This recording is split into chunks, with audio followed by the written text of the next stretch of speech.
All right, I think we're live. Hey, hi, this is Kurt Varone. I've got my good friend Paul Dowdy pinch hitting for Brad. Brad is indisposed today, and I'm running a little bit late. I'm down here in Bradenton, Florida for a class. All right, I Hold think on we're a second. live. Here Hey, we hi, go. I gotta kind of silence the microphone there. So this is the normal stuff that we have to deal with. I usually have multiple screens so I can deal with one thing on one screen, and now I'm on just my laptop. So no excuses. How you doing, Paul? I'm good. It's like running the fire ground in a way. Yeah. Glad to be here today. Hope Brad's feeling better soon. Yeah, no, me too, me too. I gotta have a chat with him once we're done. So, but we got a very interesting week this week. And Paul, I'm glad you could help me out by joining. But I don't know, you got a chance to look at the five cases, Yes. Yep. and let's start with that FDNY case. Sounds a lot like a case we talk about in the discipline class, doesn't it?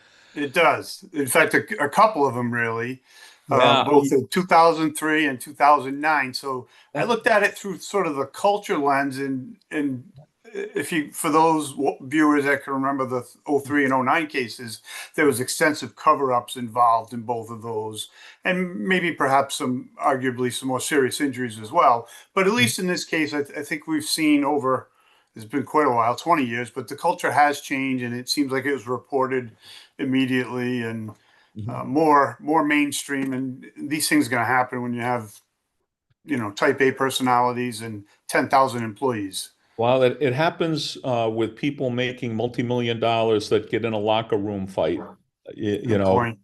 and it happens on, in sports arenas with 50,000, 60,000 people watching them as well. But you're absolutely right. But what we've got is we got another, it's on Staten Island, just like the 2003 case, and a multi-company quarters here of Rescue 5. And I would think, I'm pretty sure, Paul, that they're kind of selective about who they let get into rescue companies. I'm pretty sure. And as it should be the case. That's what And, I've heard. yeah. And so at any rate, we've got, one of the firefighters that was assigned to Rescue 5 is accused anyway of assaulting an older firefighter, 62, 62. I would not want to be a firefighter at age 62. I got to be honest with you. I'm not even sure I No, want to be a company officer at 62, but you're right.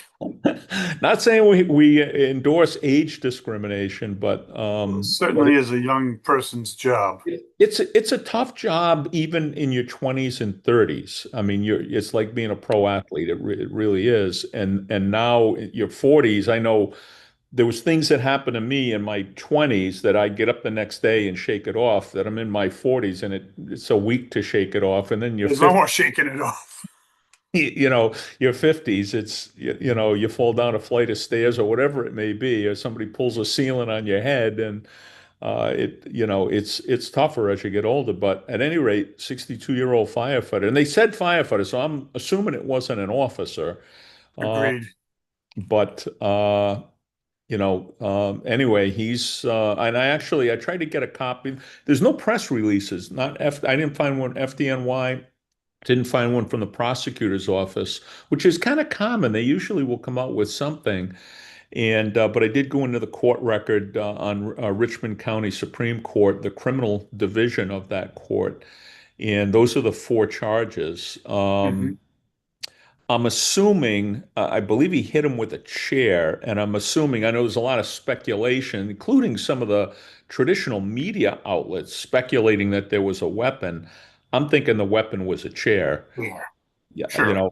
I'm not thinking he came in there with some sort of a firearm or something like that. And I that's, would agree you with know, that. And the chair is a weapon, so it well, is. And for those could be of you used. who aren't, familiar with the way the law looks at things like this, certainly a chair could be. So, unfortunate situation, and you know, uh, not the first time we've seen that particular fact pattern. And I think, in my experience, most of these get covered up when they happen.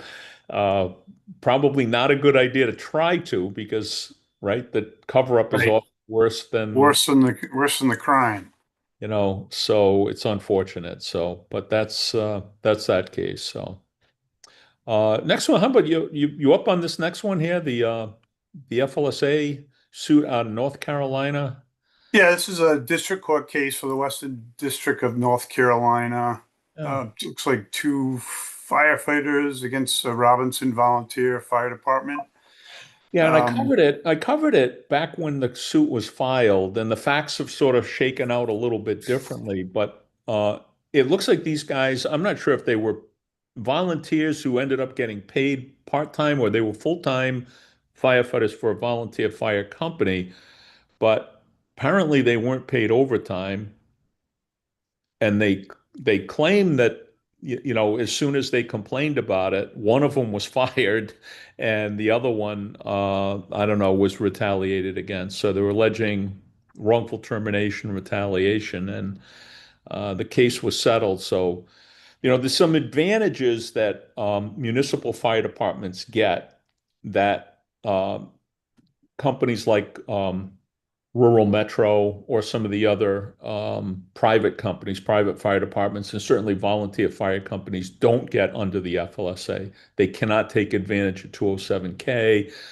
There's another exception called the small fire department exemption that small fire departments can get. You can have one or two or three or four, I think up to four paid firefighters and not trigger the overtime requirement, but you've got to be a municipality or a fire district. You can't be a 501(c)(3) volunteer fire company. So I don't know if that was the issue here, but at any rate, we got a little, not certainly not an outrageous settlement, but no, and I think important for the viewers to remember is, although not so in this case, is sometimes the attorney's fees can end up outpacing the cost.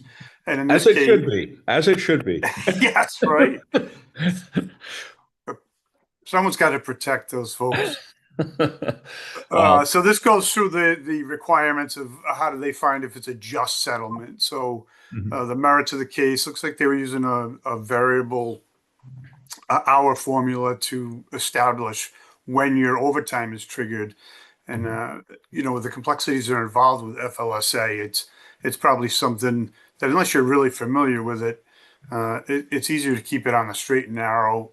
In this case, they didn't. The lawyers were able to settle it.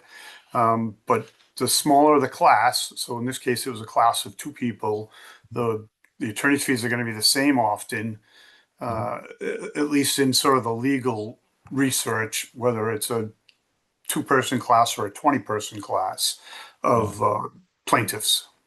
We seem to see two directions that cases go, and I think it's a function of the quality of the legal advice that the fire department gets.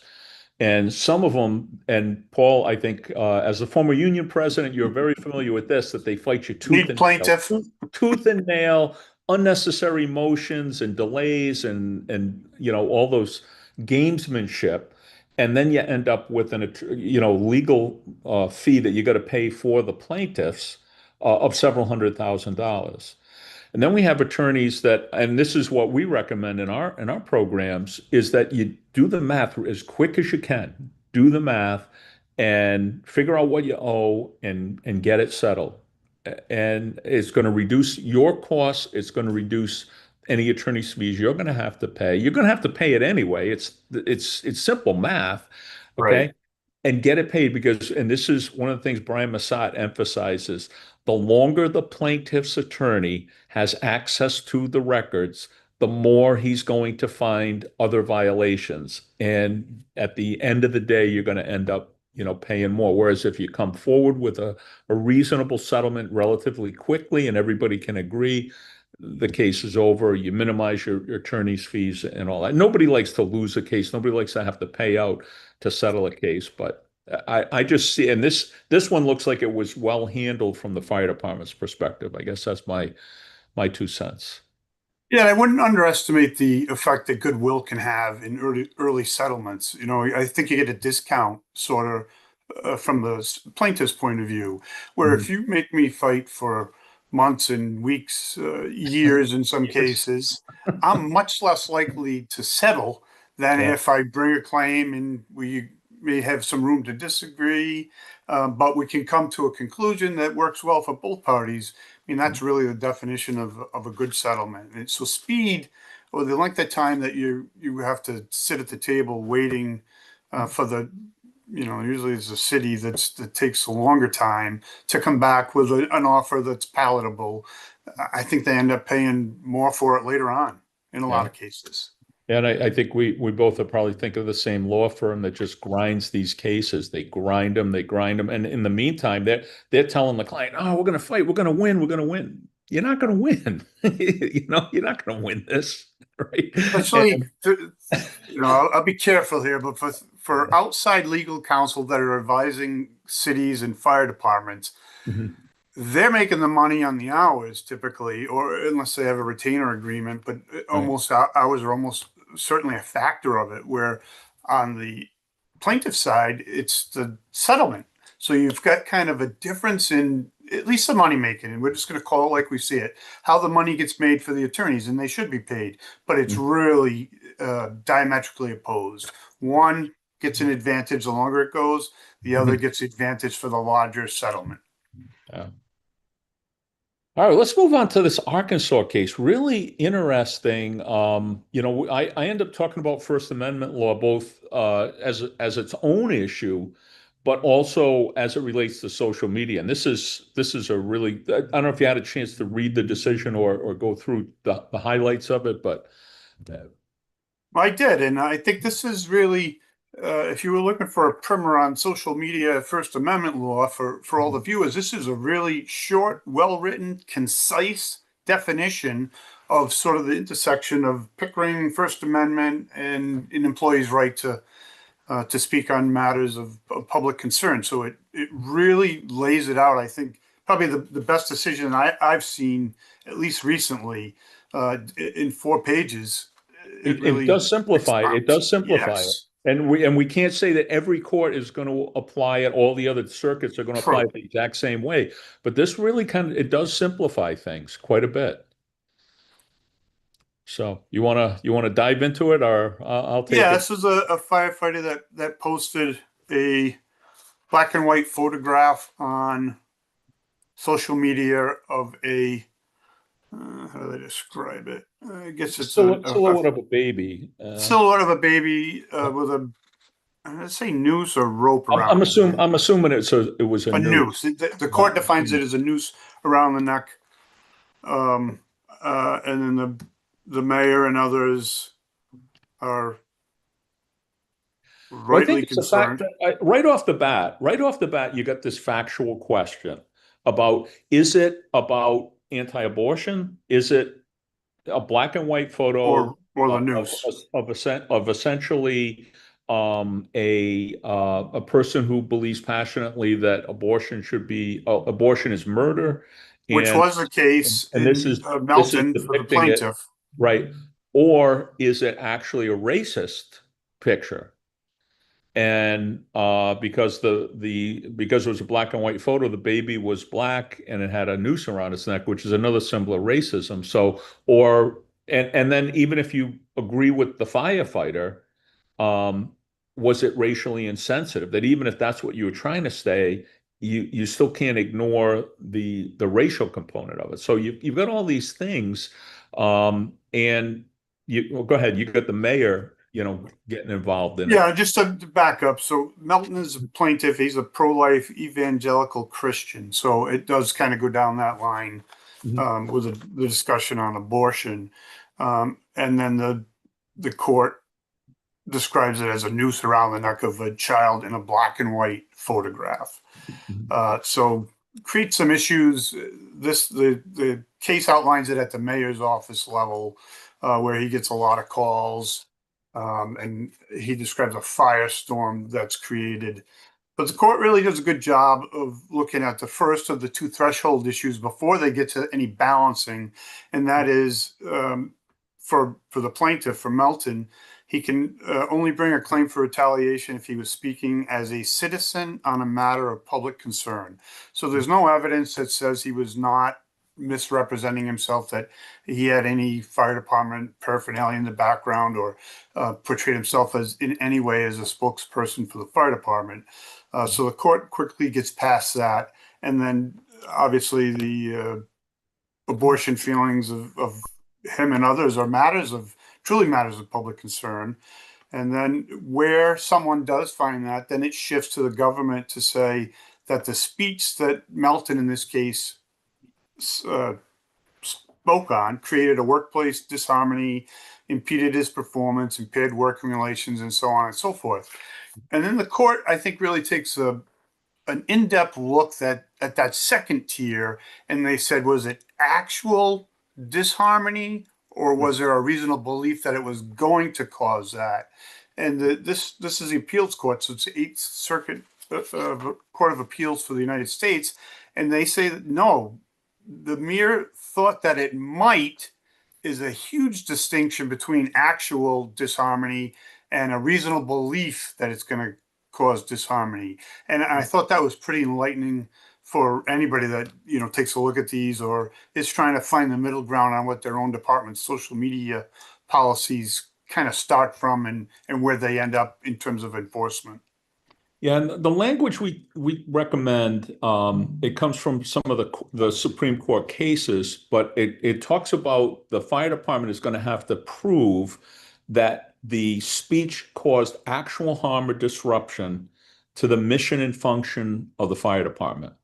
Okay, so it's going to be actual harm or disruption to the mission and function of the fire department. So some of the cases where courts have found that to exist, the firefighters from FDNY who were involved in putting a racist float in a Labor Day parade in a neighborhood, kind of a neighborhood parade, but the theme of their float was racist, and they said that can cause actual harm and disruption to the mission and function of the department, because people are going to be less likely to be willing to call 911, and there was a big public outcry and so on. So I think what the court was saying here was that we need to get into the facts of this. This is not as a matter of law, but there's some factual questions here that need to be decided by a jury and not by a judge when it comes to those types of questions. And to follow on that point exactly, the evidence that the city of Forest City relied on was two retired firefighters. So the court made a distinction that it's really not disruptive to the workplace if two things are true. So it was retired firefighters that complained, but there was no evidence brought forward in the pleadings that actual current firefighters, co-workers, or supervisors raised an issue. So it left it with kind of, how can it affect the workplace if it's retired, but you don't have any examples of currently employed firefighters or supervisors? Right. And disharmony in the workplace is one part of that. Okay. Right. But the other part is the feedback from the civilians, where like there's a case out of Columbia, South Carolina, that the firefighters' remarks on social media ended up to the point where the chief had to close the station temporarily. They pulled the trucks, they pulled the firefighters out of the station, and they actually had police, and I'm not sure if it was National Guard as well, but they had protection for the firefighters that were responding on apparatus because there was threats coming from the public. The public was so upset about the remarks by the firefighter. It had to do with the Black Lives Matter Sure. protests that were shutting down the interstate highway, and at the time, and he threatened to run him over when he got out of work. And so the feedback, once they put two and two together, they realized he was a fire captain. They were threatening to harm firefighters, threatening to damage the station, protest the station. And so that would be more in the nature of actual harm or disruption. Okay. Yeah, and I think that that's one of the things that was missing from this pleading. I don't know whether it existed or if there was a reasonable belief that it existed. But in the evidence that was brought before the court, they kind of skipped right over that. The city did. They Yeah. skipped over, and maybe that's because there wasn't any, but they instead focused on internal strife, Yeah. and didn't raise that, at least is according to the decision. Well, and I was involved in a case where that was exactly the case, where the fire chief in this particular, I don't want to identify the department, but the chief found it convenient to say that he got a lot of phone calls. Same Um, here for the well, I got mayor. a lot of phone calls about that. Exactly the All right, description can you of the identify? Oh no, I disharmony. can't. I can't identify them. Yeah, Okay, well that's right, convenient. You just happen to want to fire this person, and you've got a bunch of phone calls. So and again, but I think what the court said is that let's let it go to a jury. I mean, you got some right, factual questions that have to be addressed here, and if in fact people come in and say they were, then it's going to go in one direction. You know, exactly. Yep. so yeah, interesting case. All right, next one here, Douglas County. I think you said you had looked at this one. Yes. So this was uh, the plaintiff is let's see his first Oh, name, yeah, Deputy Deputy. Chief Phillips, Yeah. and Douglas County. This is out of Georgia Oh, yeah, District yeah, Court. yeah, Just recently filed, and yeah. this involved. It was kind of a tortured beginning of it, but it ends up squarely involved with FMLA and ADA.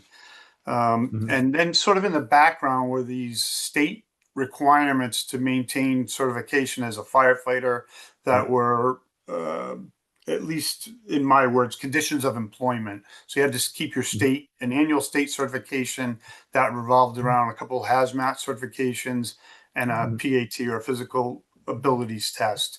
And so this is part we talked earlier before we started about how, as a chief or a leader in the department, how do you not see this one coming? You've got somebody that clearly was injured. He was burned on his knees during a fire department training, and Mhm. then the knee injury didn't heal the way it should, and it led to difficulties for the plaintiff being able to complete the PAT. And Mhm. so then it starts to bump into the expiration of that 1 year certification, which got extended informally a couple times, and then the chief requested FMLA, the plaintiff chief requested FMLA, and then he was Mhm. fired, I think, within 3 days after that. So then Yeah. it raises the layup of retaliation, particularly when you have that short time frame between the adverse employment action and the complaint. So the complaint, and then shortly after the adverse employment action, other courts they spell out what the time frame can be, sort of the outliers. But in this Mhm. case, it was 3 days, if I remember. It might even be 2 days. Yeah. Very There's a short.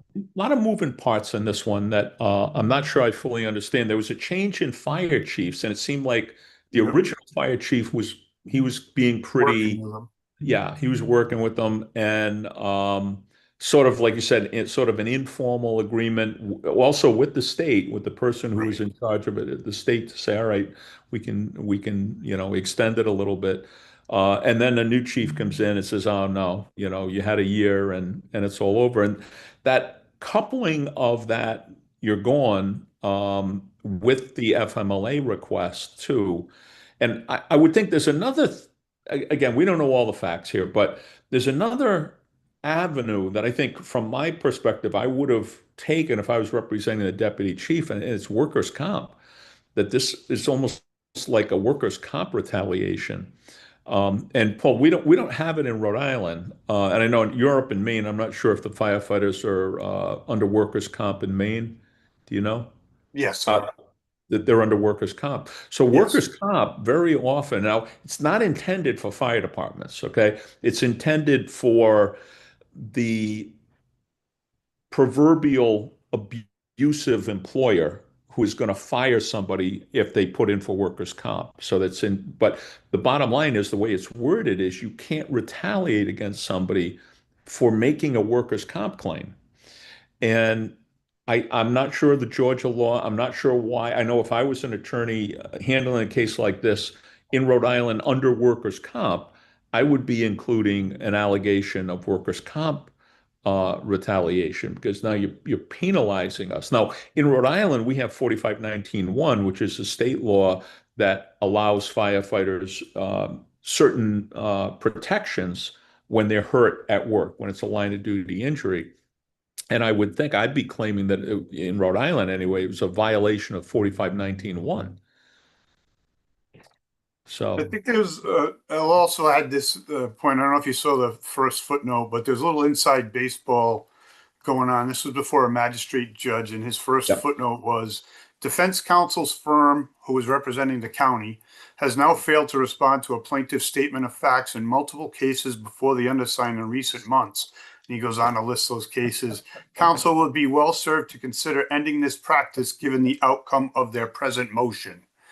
So somebody's going to end up in the principal's office here. Well, Not I that, think so, not and that it affected the outcome, but I know in law school, I went to school in Boston, in Suffolk, and there apparently our faculty let us know that we could no longer go before a judge and say, "Mr. Green is ill."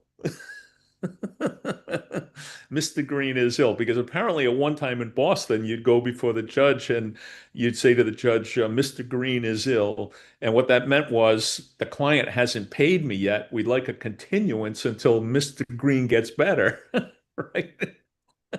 But at one time, apparently that was pretty much yep, standard. So I don't know if that's what's driving the county's attorney here not to be playing ball with the magistrate. But that's the first thing that kind of crossed my radar screen.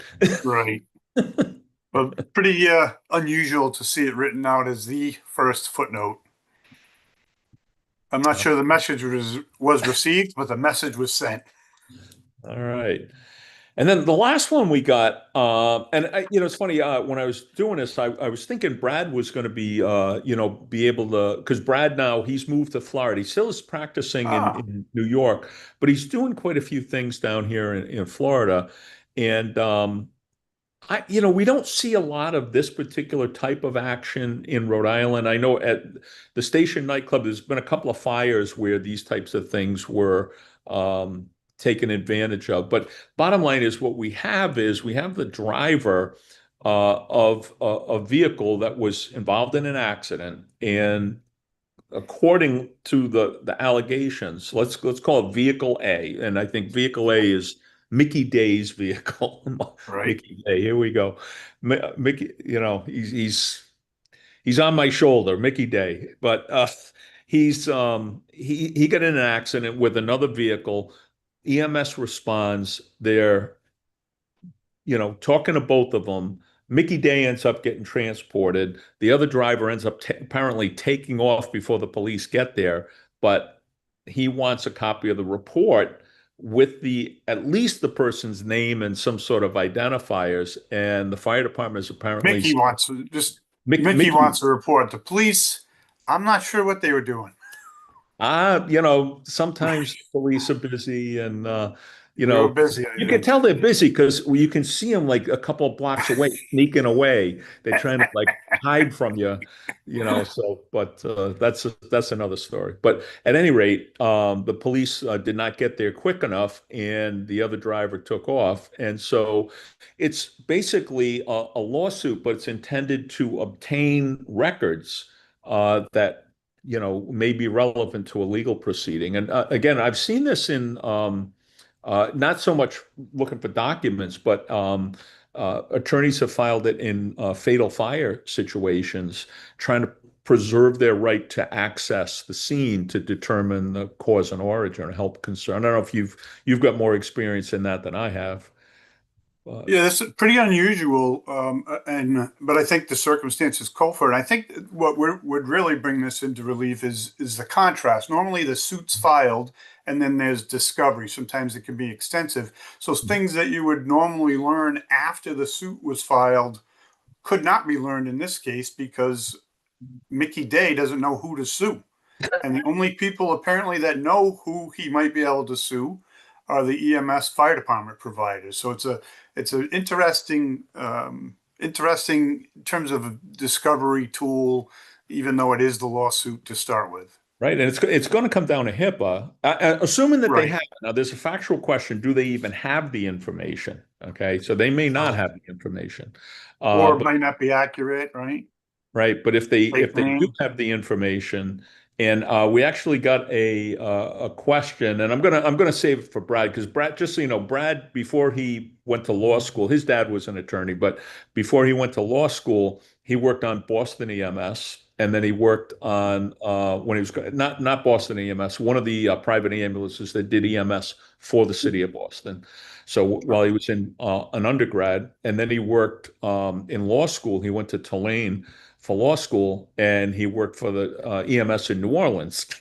So, and he's done quite a bit EMS, much more than I have anyway. I mean, I think you and Me too. you and I, Way we more than want me. nothing to do with EMS. Not trying to insult the paramedics out there. My hat is off to you. I don't have the patience to deal with what you have to deal with. That's my flaw in my personality. I don't have the patience. So I wish I did. I wish I did. So trauma, I have no problem with trauma, but you know, the rest of it. So, but at any rate, Brad and he's really up on HIPAA.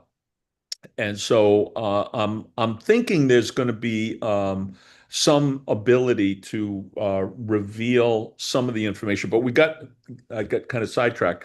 We got a question sent in by one of our listeners about it, and I don't know if you feel like you're up on HIPAA enough. I was really gonna lean on Brad for this one, but the question is, um, can a firefighter paramedic share information with law enforcement when it comes to things like patients' ETOH status, symptoms, um, and certainly I think identity is one thing. I don't think there's a problem with providing someone's identity to law enforcement. But when it comes to maybe some of the medically related information, uh, if HIPAA applies, now we're not saying HIPAA does apply, but if HIPAA does apply, then you've got that issue. So, but we'll save that one. I don't. Again, I'll leave it up to you if you. Yeah, no, I'd want to go back through it again. I know in certain circumstances, some Yep. information can be released, but Yep. this is kind of an interesting one, and it may partially explain why the police don't have the name. Maybe they asked for it, he's left the scene, and they simply said, "You'll have to get it Yeah. through our official channels." And one accident out of 1,000, no I, one I follows up on it. There is a provision, and now I'd have to go back and look at HIPAA itself, but there is the ability to share certain information with law enforcement. It's right in the act and it's in the regulations. Right. So that there is some ability to share some of the information. There's also some procedures to have a court review the reasons for denial and so on. So, but I But I think think it's easy to see on the scene, the rank and file firefighter going, "No way, I'm not making that call right here, right now." yeah, again, I would draw a distinction. You want the person's name, you want their address, date of birth, that type of thing. But if you're asking me, did this person say they had just taken heroin? Did this person say they've got how many drinks they've had? I think that's a little bit different because we're obtaining that information for medical purposes. We're not Right. obtaining it for law enforcement purposes. We're doing it so we can treat them, and therefore that's medically related. Your name, your address, the registration on the vehicle, and all that kind of stuff. I think that's a different scenario, but we'll wait. We'll get Brad back in here, or I'll We'll see have. how this motion turns out. Yeah, that too. That too. We'll see. But I haven't seen a follow up on it, so we'll see if we actually get a decision on it. So, but that's it. That's it for Fire Law Roundup. Next week, I'm going to be in Bogota. So yeah, so hopefully Brad will be back. If not, maybe we'll give you a call. I appreciate Paul, you kind of last minute thing, just jumping on here with me and Always ready. over it. Yeah, no, that's good. And Paul's been doing more and more training with us, so certainly he's available. He can deliver, just the same content I'm delivering. It's just some people would like you more. So, so, And some will but be less. yeah, well, it can't make everybody happy, but we No. can make a lot of people unhappy. So, but all right, man. Well, thank you again, and that's My going to pleasure, be Chief. an edition. Good to Yep, see you. yep, same here, Paul. All right, you take care, and that'll do it for another edition of File All Roundup.